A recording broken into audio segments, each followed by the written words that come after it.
Olá, meu nome é Jonatas e eu quero, nessa série de mensagens sobre o povo de Deus no período do exílio e depois, 70 anos depois, quando retornaram ali do exílio, do cativeiro da Babilônia, quero mostrar um pouco daquele cenário, daquela situação, através da palavra de Deus e quero começar com uma mensagem que tem a ver com uma palavra escrita no livro de Lamentações de Jeremias, uma palavra do profeta Jeremias.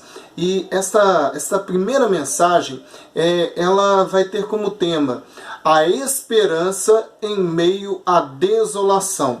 Então, gostaria de convidar todos a lerem, abrirem as suas Bíblias em Lamentações de Jeremias, capítulo 1, o verso 4. Onde Jeremias descreve um pouco daquela situação, daquele cenário ali de Israel, quando foi invadida pelos babilônios, e aí iniciava então aquele período de cativeiro na Babilônia. Então, o verso 4 do capítulo 1 de Lamentações diz assim: os caminhos de Sião estão de luto, porque não há quem venha à reunião solene. Todas as suas portas estão desoladas, os seus sacerdotes gemem, as suas virgens estão tristes, e ela mesma se acha em amargura. Então Jeremias descreve um cenário caótico, desolador, que inclusive podemos fazer um paralelo com o tempo em que vivemos hoje, de uma situação de incerteza, de preocupação, e de dificuldades em várias áreas. Mas é interessante que o texto de Lamentações de Jeremias, apesar de serem as lamentações não só do profeta, mas de todo um povo, é um texto muito belo e construído num formato poético, o formato poético de acróstico, onde cada versículo começa com uma letra do alfabeto hebraico. Por exemplo, se você for no primeiro capítulo de Lamentações de Jeremias, você tem 22 versículos, e cada versículo começa com uma das 22 letras do alfabeto hebraico. É uma curiosidade interessante. E mais interessante ainda é que a invasão de Israel, a destruição de Jerusalém, do templo e o cativeiro, o exílio, foi previsto por Moisés 900 anos antes. Mas aí vem a pergunta: onde está Deus em tudo isso? O que estava acontecendo? Qual era a posição de Deus diante de tudo isso? Então, Jeremias deixa claro que esta era a vontade de Deus, o propósito de Deus, que Deus é o Senhor da história e que a sua vontade seria cumprida até o fim.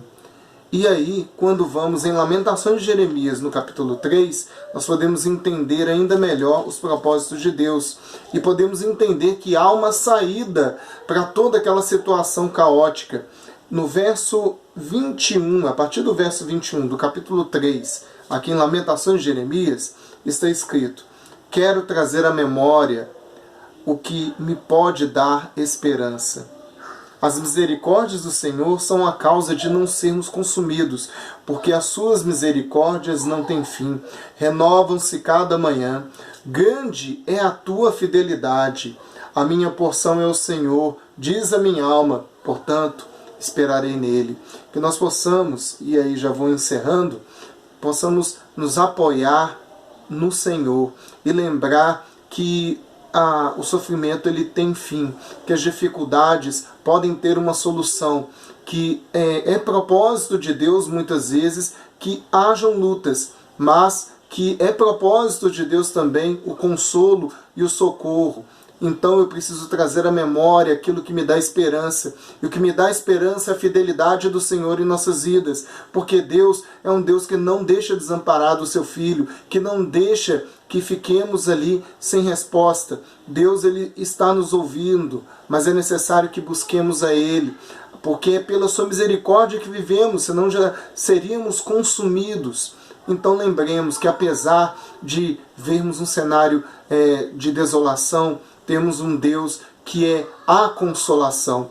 E devemos lembrar que o povo de Israel viveu o exílio, viveu a luta, a dificuldade, a humilhação, toda uma série de lutas, de grande tristeza.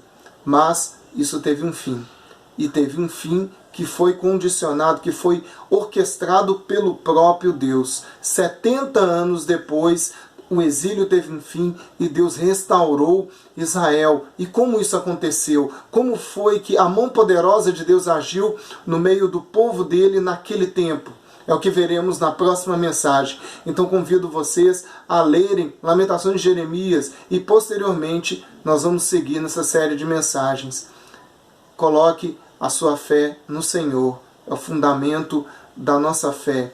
Então vamos buscar cada vez mais ao Senhor. Que Deus abençoe a cada um, que essa mensagem possa ajudar cada pessoa que me acompanhou aqui. Deus abençoe.